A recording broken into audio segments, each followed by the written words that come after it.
From horse racing, let's go to auto racing. Formula One. This is kind of an interesting finish.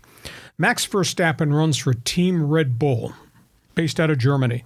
Max Verstappen has just busted through the record for most wins in a season. They're getting ready to run the final races of the Formula One campaign. He's already won the championship. 14 victories this season. Most recently, the hottest driver in F1 was from Great Britain, Lewis Hamilton, who dominated. He's got 90-plus career wins. He has not won a race this season. Team Mercedes has just really struggled with the new setup. Verstappen and Team Red Bull have just totally dominated. But there's controversy, and there's a lot of unhappy people. McLaren, Ferrari, Mercedes, they're unhappy with Team Red Bull. There's a what they call a cost cap in F1 racing. It's like a salary cap in baseball, where they were trying to control the expenses because the rich teams have all this wealth where they can do a lot of off-season testing, wind tunnels, a lot of things.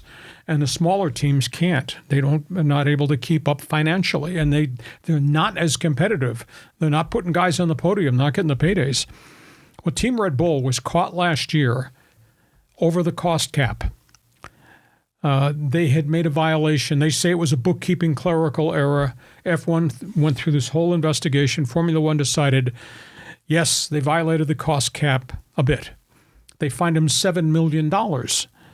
But the other teams are petitioning F1 in an appeal and say Max Verstappen won 14 races this year, probably based on some of the data they got when they were doing illegal testing in wind tunnels. We think you need to strip them of wins and strip them of points and strip them of prize money. Has not happened yet. So Max Verstappen, as they get ready to go the final two races of the season, Max Verstappen winning the championship of this controversy is not going to go away. Yeah, it's interesting because, in baseball, you can go over the salary cap and you have to pay penalties. You might lose draft picks. But here, apparently, it's a hard cap, right? So if you go over the line, well, they'll have these anecdotal kind of one-off, penalties. But yeah, if you're one of the lower funded teams, you've got to be angry about this. But let me just say this about F1. F1's coming to America. Yes. And I think this is really exciting for the sport.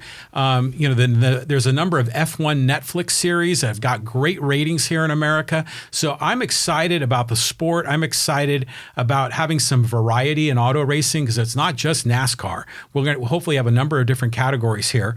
And I'm really anxious to kind of learn more about a lot of these European drivers. They're going to run next year, Miami, Las Vegas, and of course they have been a raging success running the U.S. Grand Prix in Austin, Texas.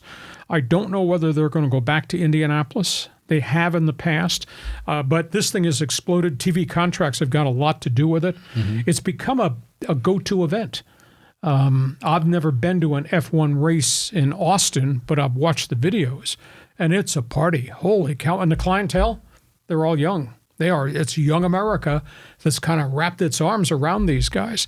NASCAR is great. NASCAR used to be a good old boy deep south thing. Now it's national, mm-hmm. but it's lost a little bit of its pizzazz. And IndyCar, aside from the Indy 500, the IndyCar series is just not what it used to be. And I don't know how they're going to gather that back.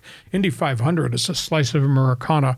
It's really special. Well, have you seen the video of the F1 at Monaco? Yes. Now that is a party. So bring that on. Bring that to America. Speaking of that, I'll give you a sidebar comment. If you like movies, and I know you like movies, you need to track down the movie Rush. It was produced by Ronnie Howard, Mayberry's. Oh yeah, Andy Happy Griffith, Days. Ronnie Howard, Happy Days. Yeah, he's the producer of this Formula One movie called Rush. It's about the life and times of Niki Lauda, legendary star who nearly died, and his compatriot and competitor, James Hunt of England, who did beat him for the championship and then died. It's really well done. So you're a big Netflix guy. You go find it. I'll it's check called it out. Rush. It's by Ronnie Howard. It's really good.